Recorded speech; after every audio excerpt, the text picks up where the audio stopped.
क्या आप भी बैंक एफडी में पैसा रखते हैं? क्या आप ऑटो स्विप फीचर ऑन करवाने की सोच रहे हैं? लेकिन क्या आपको पता है कि ऑटो स्विप से कई बार आपको सेविंग अकाउंट से भी कम इंटरेस्ट मिलता है? कहीं आप बेवकूफ तो नहीं बन रहे? आपने कई सारे इन्फ्लुएंसर को ऑटो स्विप के बारे में कहते हुए सुना होगा कि अगर आप अपने अकाउंट में ऑटो स्विप फीचर ऑन कर लोगे तो इसमें आपको बिना एफडी किए ही सेविंग अकाउंट में ही एफडी वाला इंटरेस्ट रेट मिल जाएगा। मतलब आपने बस अकाउंट में पैसा रखना है और इस पर बिना कुछ किए आपको एफडी वाला इंटरेस्ट मिलेगा। इसके साथ ही जब आपको पैसे की जरूरत होगी तो आप इसे आराम से निकाल सकते हो, बिल्कुल वैसे ही जैसे आप सेविंग अकाउंट से पैसा निकालते हो। बैंक आपको सेविंग अकाउंट में 3% का इंटरेस्ट रेट देता है और आपने ऑटो स्विप फीचर ऑन कर रखा है तो आपको बैंक एफडी वाला इंटरेस्ट रेट देगा जो कि 7% के आसपास होता है। सुनने में तो ये बहुत अच्छा लग रहा है, बिना कुछ एफर्ट किए एक्स्ट्रा रिटर्न किसे नहीं पसंद, लेकिन यहीं पर आप फंस जाते हो क्योंकि अधूरा ज्ञान हानिकारक होता है। आज के इस वीडियो में हम जानेंगे कि ऑटो स्विप फीचर क्या है, ये कैसे काम करता है, इसमें आपको क्या नुकसान है, इसमें आपको कोई फायदा भी है कि नहीं और किन लोगों को ऑटो स्विप फीचर नहीं ऑन करवाना चाहिए। हम इस चैनल में पैसा सेव करने से लेकर उसे इन्वेस्ट करने तक सभी पॉइंट पर बात करते हैं, वो भी बहुत आसान शब्दों में। अगर आप पैसों के बारे में सब कुछ जानना चाहते हैं तो इस चैनल को सब्सक्राइब कर सकते हैं। सबसे पहले जानते हैं कि ऑटो स्विप क्या है। ऑटो स्विप ऑन करने के लिए आपको अपने बैंक अकाउंट में एक थ्रेशोल्ड लिमिट बतानी होती है। जैसे ही आपके अकाउंट में पैसा इस लिमिट से ऊपर जाएगा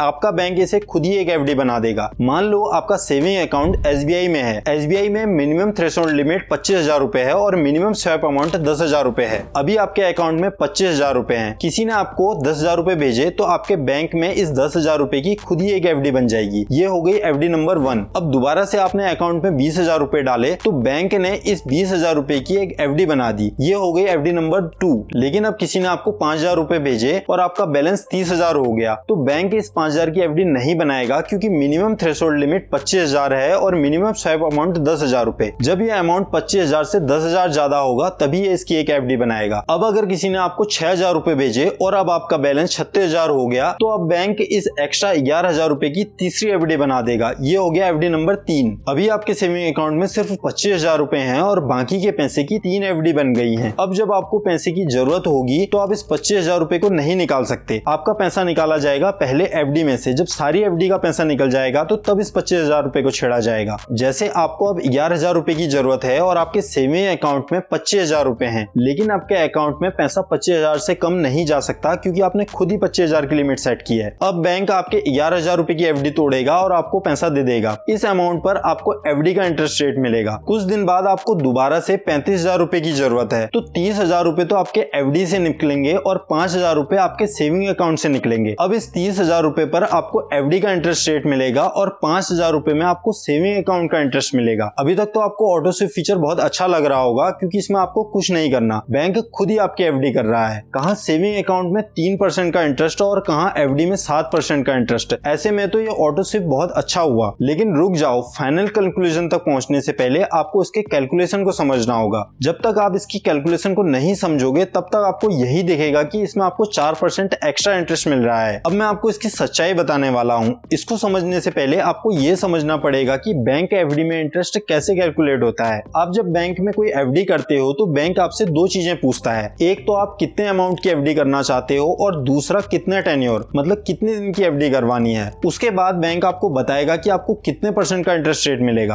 अब यहाँ पर एचडीएफसी बैंक का एग्जांपल लेते हैं। एचडीएफसी बैंक में अगर आप 7 दिन से 29 दिन के लिए एफडी करते हो तो आपको 3% का इंटरेस्ट रेट मिलेगा। 30 दिन से 45 दिन के ऊपर 3.5% का इंटरेस्ट रेट, 45 दिन से 6 महीने की एफडी पर 4.5 का इंटरेस्ट रेट, 6 महीने से 9 महीने की एफडी पर 5.75% का इंटरेस्ट रेट, 9 महीने से 1 साल की एफडी पर 6% का इंटरेस्ट रेट और अगर आपने 1 साल से 15 महीने के बीच की एफडी कराई है तो आपको 6.6% का इंटरेस्ट रेट मिलेगा। अब अगर आपने 1 लाख की एफडी कराई 366 दिन के लिए तो आपको 1 साल के बाद 6.6% का इंटरेस्ट रेट मिलना चाहिए। लेकिन आपको 5 महीने बाद ही पैसे की जरूरत पड़ गई और आपने एफडी तोड़ दी तो अब बैंक आपको 6.6% का इंटरेस्ट रेट नहीं देगा क्योंकि आपने तो उसे 1 साल के लिए पैसा दिया था और बैंक ने भी ये पैसा किसी और को लोन पे दिया होगा। अब आप समय से पहले पैसा मांगोगे तो बैंक पहले ये देखेगा कि 5 महीने की एफडी का इंटरेस्ट रेट क्या चल रहा था जब आपने एफडी कराई थी। एचडीएफसी में ये इंटरेस्ट रेट 4.5% है तो बैंक इस 4.5% में से तो पहले पेनल्टी घटाएगा क्योंकि आपने समय से पहले पैसा मांगा है। ज्यादातर बैंक में ये पेनल्टी आधे से 1% के बीच में होती है। एचडीएफसी में पेनल्टी रेट 1% है तो अब आपको मिलेगा 3.5% का इंटरेस्ट रेट। इस तरह से बैंक एफडी काम करती है। अब मान लो आपके अकाउंट में ऑटो स्विप ऑन है है और इसकी थ्रेशोल्ड लिमिट 25,000 रुपए है। आपके अकाउंट में किसी ने 20,000 रुपए सेंड किए तो बैंक इसकी एक एफडी बना देगा। अब दोबारा से किसी ने 11,000 रुपए डाले तो इसकी एक और एफडी बन जाएगी। यहाँ तक तो सब ठीक है, आपकी एफडी बन गई। और जैसे मैंने पीछे बताया था कि जब भी आप एफडी करते हो तो बैंक आपसे दो चीजें पूछता है। एक तो अमाउंट, वो तो यहाँ पर फिक्स है कि थ्रेशोल्ड लिमिट से ऊपर पैसा जाते ही उस पूरे अमाउंट की एफडी बन जाएगी। और सेकंड होता है टेन्योर। अब यहीं पर होता है सबसे बड़ा झोल, क्योंकि ऑटो स्विप में बैंक आपसे टेन्योर नहीं पूछेगा क्योंकि उसने टेन्योर पहले से ही फिक्स कर रखा है। ज्यादातर बैंक में ये टेन्योर 1 साल होता है और कुछ बैंक में 6 महीने का भी होता है। मतलब आपकी ऑटो स्विप वाली एफडी का टेन्योर आप डिसाइड नहीं करोगे, उसे बैंक खुद ही 1 साल मान लेगा। चाहे आपकी एफडी 1 लाख की बने या चाहे 10,000 की, उसका टेन्योर सेम रहेगा जो बैंक ने पहले से डिसाइड किया हुआ है। आप सोच रहे होंगे कि मैं टेन्योर वाली बात पर इतना जोर क्यों दे रहा हूँ, क्योंकि इस टेन्योर की वजह से ही कई बार आपको ऑटो स्विप अकाउंट में सेविंग अकाउंट से भी कम इंटरेस्ट मिलता है। हमने जो एफडी का एग्जांपल लिया था उसे समझते हैं। इसमें ऑटो स्विप ऑन होने की वजह से आपको 2 एफडी हो गई हैं। अब मान लो आपने अपने फ्रेंड को 20 दिन बाद ही 20,000 रुपए की पेमेंट करनी है, तो आपकी एक 20,000 रुपए की एफडी टूटेगी और आपका पैसा आपके फ्रेंड को चला जाएगा। ये एफडी बैंक ने की थी 1 साल के लिए और आपने इसे 20 दिन में ही तोड़ दिया और उस समय 20 दिन का इंटरेस्ट रेट चल रहा था 3%। अब इस 3% में से भी बैंक 1% की पेनल्टी काट लेगा और आपको मिलेगा 2% का इंटरेस्ट रेट। 3% का इंटरेस्ट तो HDFC आपको सेविंग अकाउंट में ही दे रहा है। ज्यादा इंटरेस्ट की वजह से ही तो आपने ऑटो स्विप ऑन किया हुआ था। इससे अच्छा तो ऑटो स्विप ऑन ही नहीं किया होता, कम से कम आपको 3% का इंटरेस्ट तो मिलता।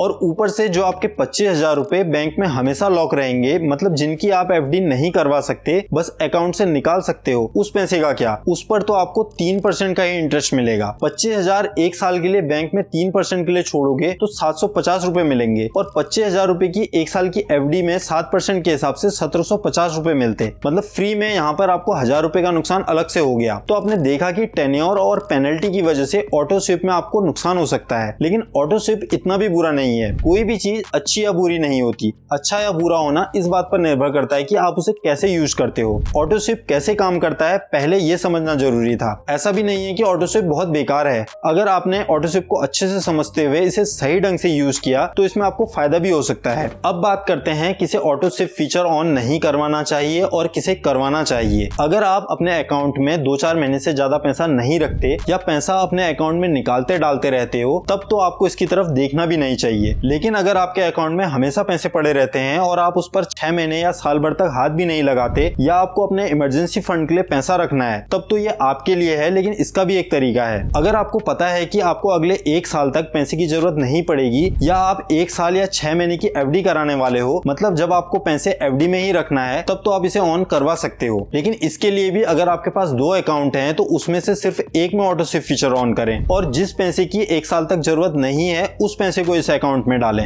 अगर आपको किसी वजह से 1 साल से पहले ही इस पैसे की जरूरत पड़ गई, तब भी आपको सेविंग अकाउंट से ज्यादा इंटरेस्ट मिलेगा। ऑटो स्विप के लिए उस बैंक को चुनें जिसमें ऑटो स्विप का टेन्योर सबसे कम हो और जिसमें एफडी तोड़ने पर पेनल्टी भी कम लगती हो। और दूसरे अकाउंट में उस पैसे को रखें जिसकी आपको अगले 3-4 महीने में जरूरत पड़ सकती है। इसमें आप ऑटो स्विप फीचर ऑन न करें। लेकिन अगर आपको पता ही नहीं है कि आपको अगले 1 साल में पैसे की जरूरत पड़ेगी या 6 महीने में, तो आप एफडी करने की इस निंजा टेक्निक को देख सकते हैं।